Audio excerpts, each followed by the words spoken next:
오늘 정말 저희들에게 주시는 귀한 말씀이 있습니다. 저희가 말씀을 듣고 성령님의 인도하심 따라서 우리가 신앙생활을 할 때 그 말씀을 중심으로 두고 이번 한 주도 능력 있는 삶을 살 수 있는 여러분 되시기를 바랍니다. 오늘 말씀을 위해서 저희가 다시 한번 기도하도록 하겠습니다. 고마우신 하나님 아버지 감사합니다. 이 시간 하나님 앞에 고개 숙이고 마치 무릎 꿇는 마음으로 엎드리는 심령들마다 우리 하나님 함께해 주셔서 오직 성령님께서만이 역사하셔서 말씀을 깨달을 수 있도록 인도하여 주시기를 원합니다. 이 모든 말씀을 거룩하고 귀하신 예수님의 이름으로 기도합니다. 아멘. 오늘 저에게 주신 하나님의 말씀은 마태복음 7장 24절에서 27절 말씀입니다. 마태복음 7장 24절에서 27절 말씀 제가 봉독해 드리겠습니다. 그러므로 누구든지 나의 이 말을 듣고 행하는 자는 그 집을 반석 위에 지은 지혜로운 사람 같으리니 비가 내리고 창수가 나고 바람이 불어 그 집에 부딪히되 무너지지 아니하나니 이는 주초를 반석 위에 놓은 까닭이요 나의 이 말을 듣고 행하지 아니하는 자는 그 집을 모래 위에 지은 어리석은 사람 같으리니 비가 내리고 창수가 나고 바람이 불어 그 집에 부딪힘에 무너져 그 무너짐이 심하니라. 아멘. 오늘 본문에서 보면 예수님께서 우리의 인생을 마치 무엇과도 같다라고 말씀하시느냐면 집을 짓는 건축자와 같다라고 비유하고 있습니다. 오늘 본문 말씀에서만 집을 짓는 건축자로 비유하는 것이 아니라 누가복음 6장 48절 말씀에서도 보면 우리가 집을 짓 때 기초 공사를 반듯하게 하고 반석 위에 집을 지으라라고 권면하고 있습니다. 고린도전서 3장 12절 말씀에서도 보면 우리가 우리의 인생의 집을 짓는데 나름대로 주어진 재료나 물질들을 가지고 환경 안에서 나름대로 자기의 인생의 집을 짓고 터를 닦는다라고 표현하고 있습니다. 우리가 건물 공사를 할 때 그 기초를 반듯하고 든든하게 세우지 않고 건물을 짓는다고 한다면 그 건물을 크게 지으면 크게 지을수록 그 무너져 내림은 심히 크다고 오늘 본문 27절 하반절에서 말씀해주고 가르쳐주고 있습니다. 여러분 이 사진 보시면 여러분 이 사진 기억나시나요? 이 사진은 1994년 10월 21일 일어난 사고 현장입니다. 여러분 기억나시나요? 성수대교가 붕괴되는 사고였습니다. 1994년 10월 21일 오전 7시경에 이 아침 그 시간에 성수대교가 무너지리라고 생각한 사람은 한 사람도 없었습니다. 마침 아침 등굣길에 사고가 나가지고 등교하는 학생들의 인명피해가 얼마나 버스가 추락하면서 얼마나 많았는지 몰라요. 이 성수대교의 아픔이 채 가시기도 전에 약 8개월 뒤에 어떤 또 사고가 있었느냐면 상품 백화점이 무너져 내리는 사고가 일어났습니다. 이 사건은 1995년 6월 29일 그리고 하필이면 또 사람이 많이 붐비는 오후 5시, 6시경에 건물이 무너져 내려서 그 인명피해, 재산피해가 얼마나 컸는지 몰라요. 당시 신문 기사에 보면 사망자 수만 502명, 부상자만 해도 937명, 1000여 명에 가깝고 그 정확한 통계를 낼 수 없는 이유가 실종자가 있어가지고 시신을 확인하지 못해서 정확한 인원을 통계를 내지를 못했어요. 피해액만 보아도 2,700억 원으로 추정을 하여서 발표를 하였습니다. 그 기사에 보면 6.25 사변 이후에 이런 대형 참사는 찾아보지 못했다라고 기록하고 있어요. 여러분, 그런데 이 성수대교와 상품백화점과 같은 이런 건물이 무너져 내리는 그 이유, 그 이유가 무엇이라고 생각하십니까? 당시 신문 기자들은 그 이유들을 여러 가지로 설명했지만 공통점 하나가 있는데, 그게 무엇이냐면 부실 공사를 했다는 거예요. 철근을 10개를 넣어야 되는데 10개를 넣지 않고 5개만 넣었다는 거예요.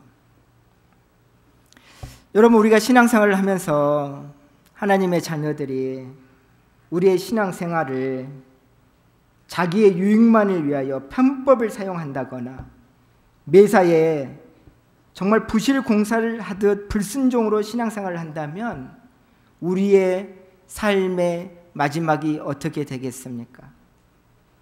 저는 이런 점에서 오늘 짧은 1시간 예배를 저희가 드릴 텐데, 이 짧은 1시간 이 예배가 저와 여러분의 신앙생활을 다시 한번 점검하고, 내가 신앙생활을 잘하고 있다고 생각하는데 정말로 신앙생활을 하나님 앞에서 진실하게 잘하고 있는지 다시 한번 점검해보는 그런 복된 시간이 되어지시기를 바랍니다.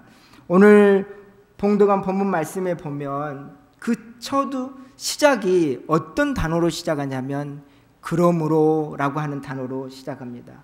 이 그러므로라고 하는 단어는 정말 놀라운 내용과 의미를 담고 있는 중요한 말씀이에요. 왜냐하면 이 그러므로라고 하는 단어는 마태복음 5장과 6장, 7장의 말씀과 연결되어서 주어지는 말씀이기 때문이에요.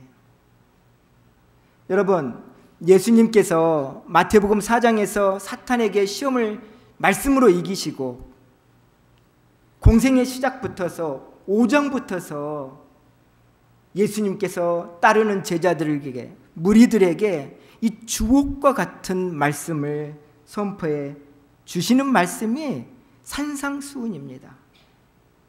천국 백성으로서 하나님의 자녀들이 지키고 순종하면서 생명과 같은 복음을 예수님께서 선포하시고 그 산상수훈의 마지막 결론과도 같은 부분을 오늘 첫 단어인 그러므로라고 하는 이 단어로 매듭을 짓고 있다고 생각해 보면 오늘 본문의 말씀에 얼마나 중요한 내용을 담고 있는지 몰라요. 그래서 저는 오늘 본문의 말씀을 대하는 저와 여러분의 마음의 태도와 자세가 그 어떤 시간보다도 엄숙하고 진실함으로 말씀을 대해 주시기를 바랍니다. 오늘 본문 말씀을 통해서 보면 두 종류의 사람을 소개해 주고 있습니다. 한 사람은 반석 위에 집을 짓는 지혜로운 사람입니다. 그리고 다른 한 사람은 모래 위에 집을 지었던 어리석은 사람입니다. 저는 오늘 지혜로운 사람과 어리석은 사람의 그 공통점이 무엇인지, 그리고 다른 점, 차이점이 있다면 무엇인지 이것을 비교해 보면서 함께 은혜를 나누기를 원합니다.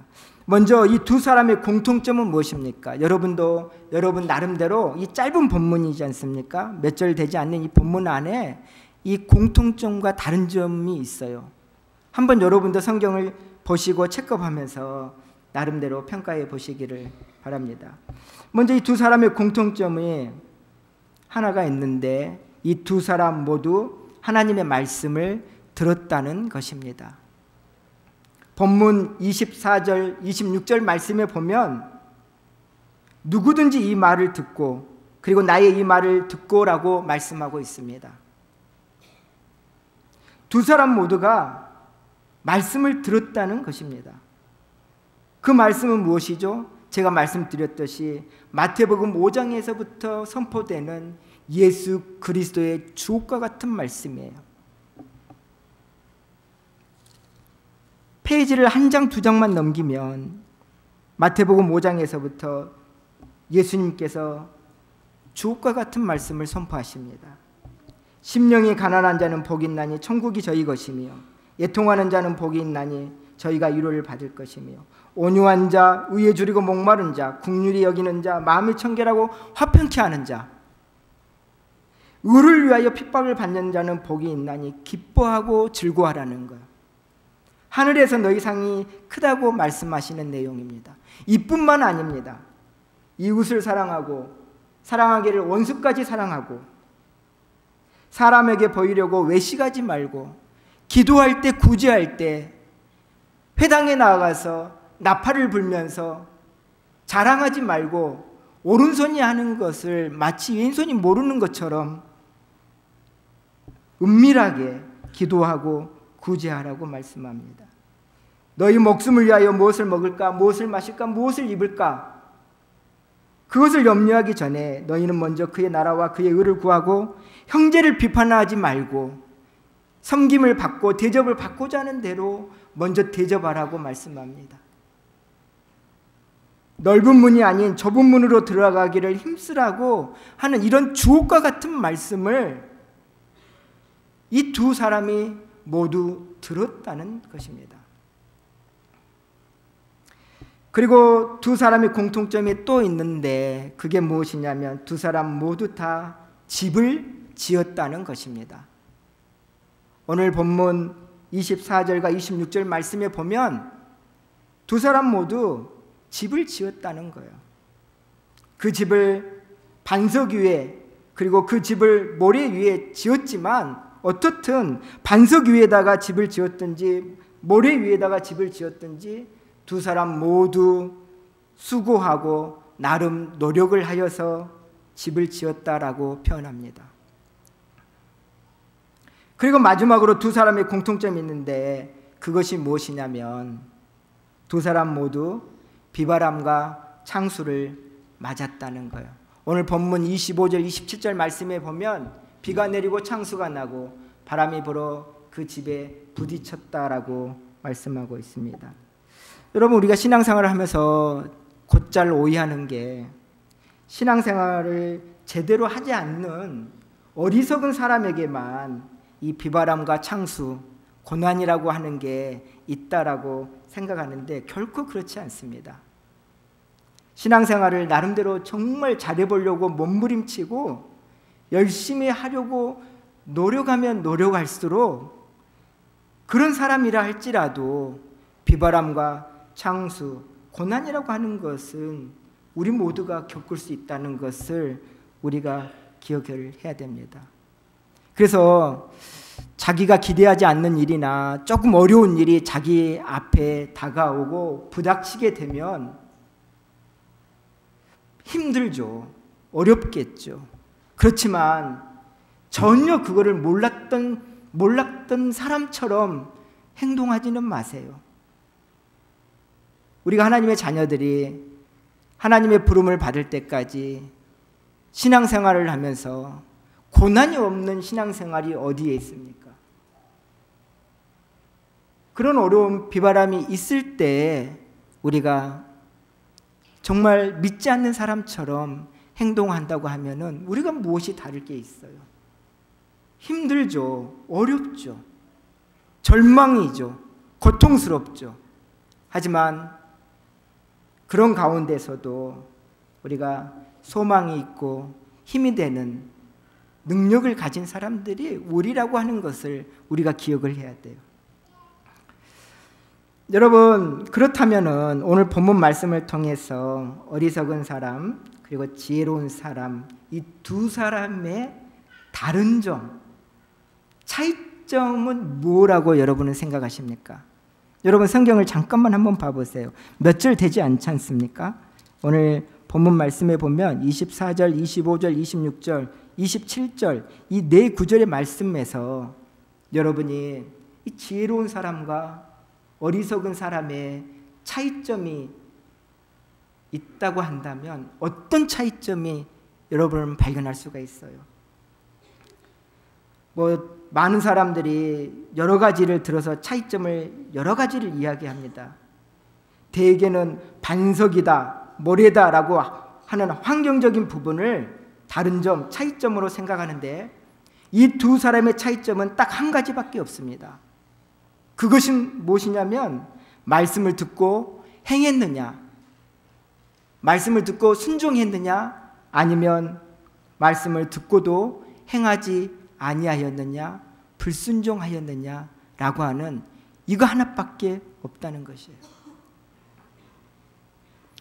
많은 경우에 우리가 잘못 이해하곤 하는데 지혜로운 사람은 반석 위에다 집을 지었고 어리석은 사람은 모래 위에다 집을 지었다고 하면서 시작부터서 어떤 사람은 반석, 어떤 사람은 모래라고 하는 것을 차이점으로 두고 생각하곤 합니다. 하지만은 그것은 결코 차이점이 될 수가 없습니다. 우리는 남녀노소, 희노애락, 빈부, 신분이 서로 달라도 우리의 환경이 그것이 반석과 같은 좋은 환경이든 모래터와 같은 힘든 환경이든 그 환경이 중요하지 않다는 거예요. 정말 중요한 것은 우리가 말씀을 듣고 순종하고 행하면 그 어떤 곳이라도, 설령 그곳이 모래터와 같은 것이라도 반석과 같은 곳에 집을 지은 것과 같다고 말씀해 주고 있어요. 환경이 먼저 중요한 게 아니라는 거예요. 처음부터 배경이 다른 반석, 모래, 환경을 중요하게 생각하기 때문에 너무나도 쉽게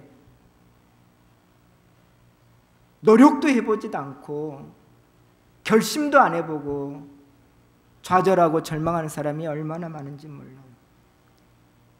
어떤 환경에서도 말씀을 듣고 행하면 그곳이 설령 모래판이라 할지라도 반석 위에 집을 짓는 것과 같다는 말씀이에요. 여러분, 예수님께서 이렇게 간절하게 강력하게 말씀하시는 이유가 무엇이라고 생각하십니까? 그 이유는 제발로 말씀을 듣기만 하고 행하지 않는 위선에서 벗어나고 하나님의 자녀답게 천국 백성으로서 우리가 반듯한 삶을 살고 순종하는 삶을 살라고 예수님께서 우리에게 지금 이 시간에 간절한 마음으로 당부하고 격려하고 있는 그 예수님의 마음 때문이에요. 그래서 우리 누가복음 6장 46절 말씀에 보면 어떻게 너희는 나를 주님이라고 부르면서 내가 말하는 것에 대해서는 성경 다른 부분에서는 어떻게 표현하냐면 어떻게 나를 주님이라고 부르고 주님이라고 고백하면서 내가 분부하고 원하고 가르치는 것에 대해서는 어떻게 손가락 하나 움직이기를 게을리하느냐라고 성경에서 표현을 해요. 도대체 움직이지를 않아요.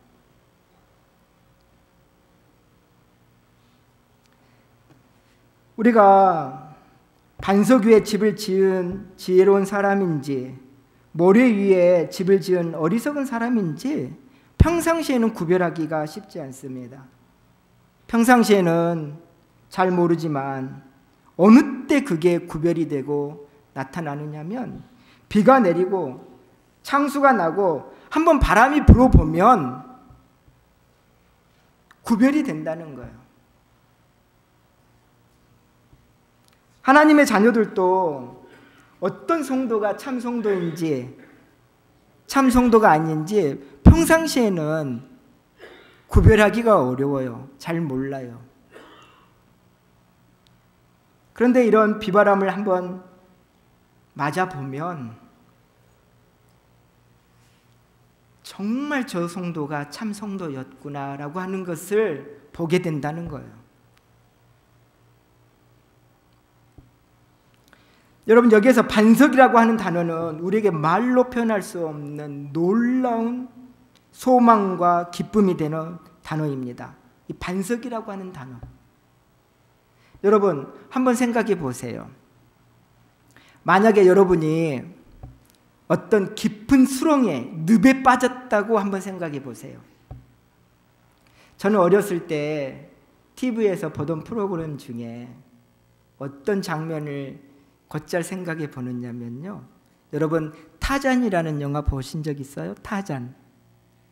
아마 제 위의 세대는 다 아마 기억하실 겁니다. 그 타잔이라는 영화를 보면 드라마죠. 매주 했었던 것 같으니까. 그 영화에 보면 창을 들고 죽이려고 쫓아오는 원주민들 때문에 뒤도 돌아보지 않고 도망치는 장면이 있어요. 그 뒤도 돌아보지 않고 막 도망치다 보면 어디에 빠지냐면 늪에 빠져요. 여러분, 늪에 빠지면 그 늪에서 빠져나오려고 발버둥을 치면 칠수록 더 깊이 빨리 늪에 빠져요. 그런 상황에서는 다른 사람이 도와주어야 돼요. 줄을 던져주든지 막대기를 집어주든지, 그 빠져 들어가는 그 불안한 심정에 지푸라기도 잡는다는 심정으로 막 자꾸 휘적거리면 더 빨리 빠져 들어간다는 거예요. 자기 몸이 그 늪 수렁에 빠져 들어가는 거예요.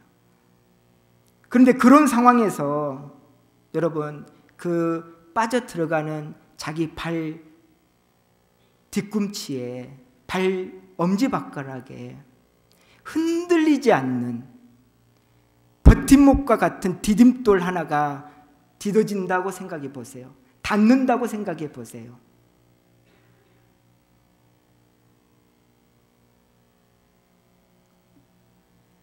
여러분, 그래서 성경에서는 그 표현을 어떻게 말씀하냐면 시편 42편 2절 말씀에 보면 이렇게 말씀합니다. 나를 기가 막힐 웅덩이와 수렁에서 끌어올리시고 내 발을 반석 위에 견고하게 두셨다라고 말씀하는 거예요. 죽을 수밖에 없는 그 상황에서 이 버팀목과 같은 디딤돌은 여러분을 구원해 주는 거예요. 여러분, 구약에 보면 많은 부분에서 여호와를 나의 반석이라고 표현합니다. 시편 18편 2절 말씀에서도 여호와는 나의 반석이다라고 말씀해요. 그런데 신약에 와서는 어떻게 이 반석을 설명을 하느냐면요, 고린도전서 10장 4절 말씀에 보면 말씀이 반석이라 그래요. 그런데 그 말씀의 주체가 누구이시냐면 신령한 반석, 그 반석은 곧 그리스도 예수님이다라고 우리에게 분명하게 가르쳐줘요. 다시 말하면 반석 위에 집을 짓는다라고 하는 것은 세상적인 관점이나 자기 개인의 생각 마음대로, 자기의 판단대로, 생각대로, 기분 내키는 대로 집을 짓는 것이 아니라 예수 그리스도의 말씀 위에 집을 짓는다는 말씀이에요. 우리가 이거를 분명하게 하지 않으면 신앙생활을 하면서도 얼마나 힘든지 모르겠어요.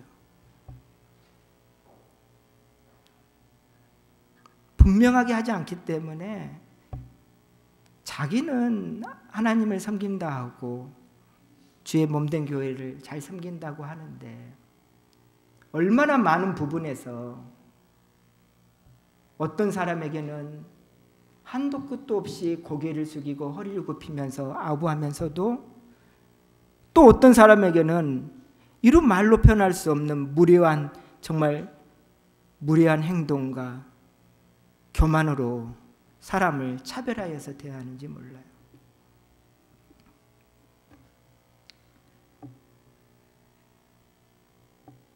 이렇게 반석에 집을 짓는 지혜로운 사람은 어려움과 고통이 닥쳐와도, 여러분, 저는 그렇게 생각합니다. 지혜로운 사람도 어려움과 고통이 오면 힘들죠. 고통스럽죠. 절망하고 싶죠. 포기하고 싶죠. 원망하고.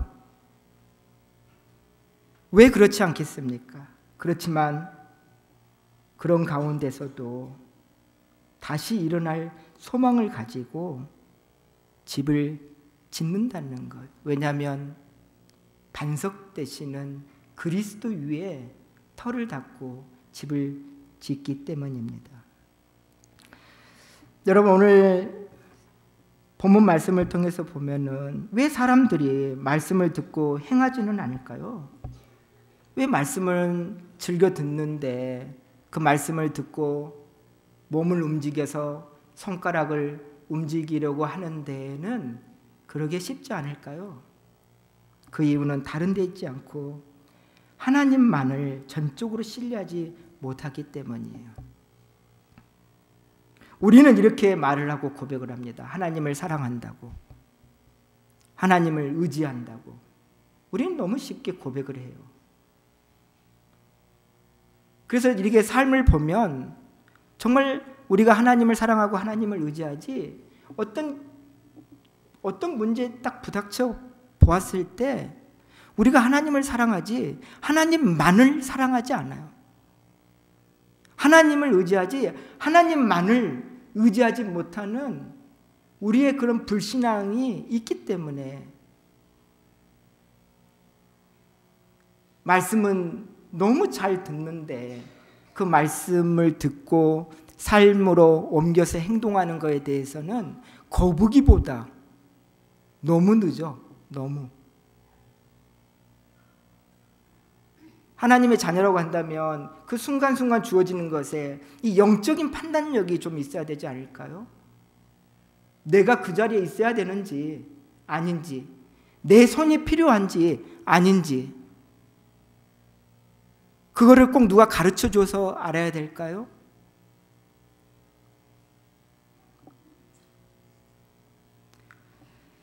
많은 하나님의 자녀들이 하나님의 말씀을 너무 잘 듣습니다. 그런데 그것이 전부예요. 그래서 오늘 봉독하지는 않았지만 마태복음 7장 21절 바로 앞절 말씀에 뭐라고 하느냐면 7장 21절 말씀에 나더러 주여 주여 하는 자마다 천국에 들어갈 것이 아니요 다만 하늘에 계신 내 아버지의 뜻대로 행하는 자라야 들어가리라 라고 말씀합니다. 말씀은 너무 잘 듣는데 말씀대로 삶에서 내 몸이 움직이는 것에 대해서 게을르지 말라는 말씀이에요. 여러분 그렇게 하실 수 있어요, 사실. 오늘 설교 제목이 지혜로운 사람인데 제가 말씀을 정리해 보겠습니다. 지혜로운 사람은 말씀 듣기를 즐거워하는 사람 맞습니다.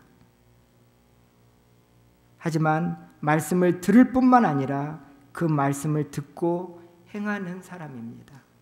어떤 환경 가운데서도 여호와를 경외하고 말씀을 사모함으로 말씀의 반석이요 주인 되시는 예수 그리스도 위에 여러분의 순종하는 삶으로 집을 짓되 여러분이 섬기시는 주의 몸된 교회에 신실하게 섬기는 여러분 한 분 한 분 되시기를 정말 소망합니다. 저희 기도하겠습니다. 사랑이 많으신 아버지 감사합니다. 이 시간 하나님의 사랑하는 자녀들이 말씀을 사모하는 마음으로 이 자리에 모일 수 있도록 은혜 주신 것 감사합니다. 마음을 내려놓고 고개를 숙이며 엎드리는 자세로 주님께 간구하는 심령들마다 우리 하나님 힘을 주시고 반석 위에 집을 지을 수 있는 능력과 지혜로 허락하여 주옵소서. 주의 신실한 그 마음을 가지고 주의 몸된 교회를 돌아보게 하시고 성도들을 돌아보고 만나고 대화하게 하시고 섬길 수 있는 능력을 허락하여 주옵소서. 모든 말씀을 예수님의 이름으로 기도합니다. 아멘.